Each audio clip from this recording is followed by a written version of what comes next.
Et c'est parti pour Enjeu Patrimoine où nous répondons chaque jour à une grande question liée à la gestion de votre patrimoine. Aujourd'hui, faisons-nous face à un retour en force du fonds euro. Après plus de 20 ans de dégringolade, son rendement repart enfin à la hausse, autour des 2% en 2023. Une bonne nouvelle à laquelle on peut mettre un bémol tout de même, l'inflation, je le disais, galopante qui dépasse pour l'instant largement ce taux de rémunération. On en parle aujourd'hui avec Marion Dewagener, directrice d'Alliance Patrimoine et leader de l'écosystème Mon Avenir chez Alliance France. Bonjour. Bonjour Eva. Bienvenue dans Smart Patrimoine. Marion, merci beaucoup de nous accompagner. Séverine Flotte de Pouzol nous accompagne également, fondatrice de la financière de l'Aubrac. Bonjour. Bonjour Eva. Bienvenue à toutes les deux. Marion Dewagener, est-ce qu'on peut commencer par réexpliquer les propriétés de ce produit cœur, donc je le disais, de l'assurance vie ? Oui, alors absolument. Alors, le fonds euro, en fait, c'est un portefeuille. On parle de portefeuille général qui est investi par l'assureur, globalement en obligations, à peu près 80% en obligations d'État et en obligations d'entreprise. Et chaque année, l'assureur décide, en fonction du rendement de son actif, c'est-à-dire en fonction du rendement de ce portefeuille, la part qui va couvrir ses frais et essentiellement ensuite le taux qui va être servi aux assurés et le taux qui va être mis en réserve. C'est ce qu'on appelle la provision pour participation aux excédents. Alors, par le passé, on a plutôt doté cette provision, c'est-à-dire qu'on a mis des rendements en réserve pour l'avenir. Oui. Et puis là, on peut aussi, quand les conditions sont moins favorables, finalement, piocher dans les réserves pour booster le rendement servi aux assurés, ce qui permet du coup de lisser dans le temps le rendement. Donc finalement, ce qu'il faut retenir, c'est que pour l'assuré, c'est un capital garanti, mais face à ça, l'assureur investit de façon prudente et pilote son rendement dans la durée. Et c'est vraiment un gros paquebot. Et c'est ça aussi qui gère dans la durée les rendements du fonds euro par rapport à d'autres actifs. Pour qu'on comprenne bien, quelle proportion de l'encours total des contrats le fonds euro représente à peu près aujourd'hui ? Alors c'est très variable parce qu'en fait, si on regarde au global de l'assurance vie en France, le fonds euro représente encore de l'ordre de 70% des encours. En revanche, si on regarde ce qui a été commercialisé depuis plusieurs années sur l'assurance vie, si on regarde par exemple l'année 2022 qui vient de s'écouler, les contrats ont été commercialisés en moyenne à 60% en fonds euros et à 40% en unités de compte. Donc je le disais, plombé par des années de taux bas, voire négatifs sur le marché obligataire, on l'avait oublié en fait ce fonds euro pendant 20 ans. Alors, ça fait effectivement quasiment 20 ans que j'exerce en tant que conseiller en gestion de patrimoine, en tout cas salarié depuis 6 ans à mon compte, au sein du cabinet financier de l'Aubrac. Et j'avoue que depuis 3, 4, 5 ans maintenant, je ne proposais quasiment plus de fonds euros. Alors j'en proposais quand même, parce qu'il y a des personnes vulnérables, les majeurs protégés, de la trésorerie d'entreprise qui doit être certaine, des personnes très averses au risque. Néanmoins, ça n'était pas en effet une source de rémunération. J'utilisais plus le fonds euro comme peut-être une réserve de poche de cash qui était là en attente d'un point bas de marché qui offrait des opportunités, donc peut-être aller piocher dans ces 20-30% de fonds euros du capital de l'épargnant pour aller saisir des opportunités de marché, actions, obligations, j'en parle pas non plus parce que jusqu'alors c'était pas très bon, on y revient petit à petit, mais voilà, effectivement j'avais oublié. Donc là on y revient. Qu'est-ce qui a fait la bascule, voilà, alors dites-nous. Qu'est-ce qui a fait la bascule ? Alors plusieurs choses, déjà le rendement, non mais ça c'est inévitable, la concurrence du livret A, je pense que ça va être aussi l'une de vos questions Eva. Une fois que le fonds euro est arrivé cette année dans les... je parle sous votre contrôle Marion, mais entre 2 et 2,5 pour les bien meilleurs, on commence effectivement à se dire que c'est assez rémunérateur. Même si l'érosion monétaire fait qu'on est encore perdant quelque part de la moitié. Néanmoins, c'est quand même mieux que le compte courant, parce qu'on se rend compte que notamment, on en parlait depuis la période Covid, les Français ont tendance à épargner toujours plus et laisser beaucoup d'argent sur les comptes courants à zéro. Donc aujourd'hui, la bascule, c'est le taux servi. Taux servi à 2, même à 2, c'est quand même mieux que 0, vous l'avouerez, que sur le compte courant. Après, j'en passe, on pourrait discuter assez largement des avantages et des atouts civils et fiscaux de l'assurance vie, mais ne serait-ce qu'en termes de rémunération, on est effectivement mieux sur un fonds euro que sur son compte courant. Donc on va commencer à le proposer, voilà c'est ça, on a l'impression qu'il y a véritablement une bascule.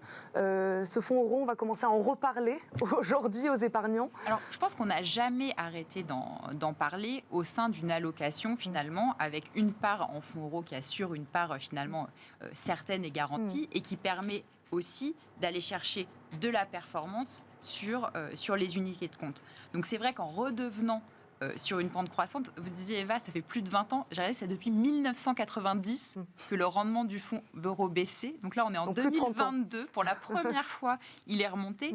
Et si les taux se maintiennent au niveau actuel ou continuent de monter, ce rendement va continuer à monter. Alors, il va monter doucement parce que de par la mécanique du stock, le fonds euro, c'est un gros paquebot. Donc, ça ne remonte pas aussi vite que des taux de marché et c'est des réinvestissements progressifs dans des meilleures conditions qui font que, vu de l'épargnant, ça redevient quelque chose d'intéressant. Alors, ce n'est pas une performance dans l'absolu incroyable parce que ça a été dit, on regarde le rendement réel, mais néanmoins, pour des épargnants qui sont averses au risque et qui ne souhaitent pas aller prendre du risque pour générer de la performance, finalement, ça redevient quelque chose de possible. Séverine Flotte-de-Pouzols en a parlé justement, elle a parlé de ce livret A. Il y a un impact justement de cette hausse des taux du livret A passé à 3% sur cette hausse des rendements du fonds euro. Alors, les deux sont complètement déconnectés parce que le taux du livret A, il est fixé par le gouvernement. Alors, en théorie, avec une formule, mais avec une latitude pour l'adapter. Et le taux de l'assurance vie, il est décidé par chaque assureur compte tenu à la fois du rendement de son actif et des réserves qu'il a constituées. Alors évidemment que ça reste une référence et quand un assureur décide de son taux de participation au bénéfice, il regarde l'environnement concurrentiel, mais les deux sont assez déconnectés. Et le livret A reste un taux volatile. Si l'inflation rebaisse, le taux du livret A va rebaisser assez vite, alors que les rendements de l'assurance vie sont quand même drivés par le rendement des obligations. Et donc la remontée des taux va conserver une dynamique positive dans la durée. Parce que les épargnants continuent aujourd'hui de privilégier les livrets réglementés. Alors aujourd'hui, très clairement, depuis le 1er février, le passage à 3% des livrets réglementés, effectivement, il n'y a pas que le livret A, il y a le livret de développement durable également. Non, je crois que ça ne se fait pas vraiment concurrence. En tout cas, c'est ce qu'on se disait avec Marion avant cette interview, c'est que c'est surtout la collecte livret réglementée à 3%, c'est surtout des personnes qui avaient pléthore, je dirais, ou en tout cas une surmasse d'épargne sur les comptes courants à zéro. Donc voilà, il n'y a pas vraiment de concurrence. Après, moi je dirais une chose, c'est que le livret A, c'est vraiment l'opposé de l'assurance vie. L'assurance vie, c'est le long terme. Il y a le mot assurance. Les assureurs sont des personnes qui savent gérer le temps long. Nos retraites, ne l'oublions pas. Les livrets réglementés, ça c'est vraiment pour la trésorerie court terme. Nous on appelle ça la trésorerie de précaution. Et n'oublions pas que c'est quand même plafonné à 23 000 €. Donc, en tant que gestionnaire de patrimoine, c'est vrai qu'en général, on se trouve avec une population d'épargnants qui arrive très rapidement au plafond, donc ils gardent cette trésorerie de précaution, mais ça ne fait pas concurrence finalement au fonds euro. Ce ne sont pas les mêmes profils ? Ce ne sont pas du tout les mêmes profils. On va vraiment sur les livrets réglementés pour la trésorerie de précaution, la trésorerie à 6 mois, 1 an, pour changer sa voiture, son frigo, que sais-je, faire face à un accident, entre guillemets, de la vie courante. Quand on parle du fonds euro, c'est vraiment un placement plutôt long terme. J'aime à dire aussi que globalement, à date, la différence de rendement entre un fonds euro moyen et le livret A, c'est maximum 1 point. Sur 23 000 €, ça ne fait jamais que 230 € par an de surperformance. Alors qu'un épargnant qui viendrait à se dire, tiens, c'est pas mal, je vais racheter mon fonds euro, puis en plus on m'a prélevé les prélèvements sociaux au fil de l'eau, donc tiens, je vais faire un rachat sans douleur fiscale du fonds euro, puis je vais aller chercher 1% de plus de performance, puis je vais habiller toute ma famille de livrets réglementés. Bon, j'en vois quelques-uns. Je pense que c'est pas la bonne chose.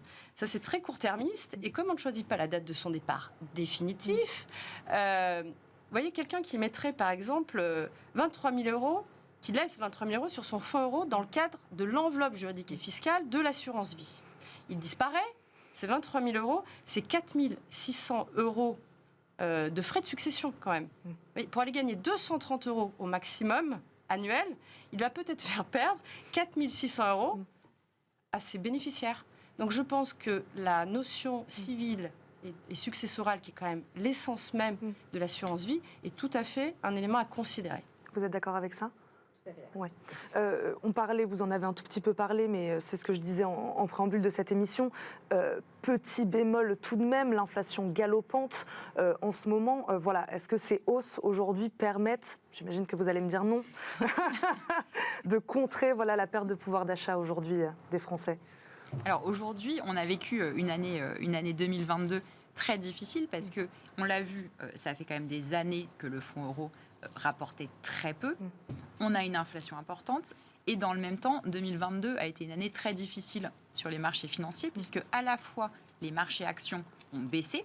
Donc ça, on a déjà été habitué à des chocs. Mais la spécificité de 2022, c'est qu'on a aussi eu un choc obligataire, c'est-à-dire que la remontée des taux fait que la valeur d'une obligation baisse aussi. Donc les marchés obligataires ont baissé à peu près de 15%. Donc finalement, il n'y a aucun actif qui a vraiment résisté. Donc aujourd'hui, la réponse est non. Pour autant, si on se projette sur l'avenir, alors on ne sait pas quelle va être l'évolution de l'inflation, mais le fait que les taux d'intérêt remontent ouvre quand même des perspectives de rendement sur l'épargne. On en a parlé, que ce soit des livrets, que ce soit bien évidemment le fonds euro qui va bénéficier de ces rendements dans la durée, mais également en unité de compte, on a des classes d'actifs qui vont redevenir attractives.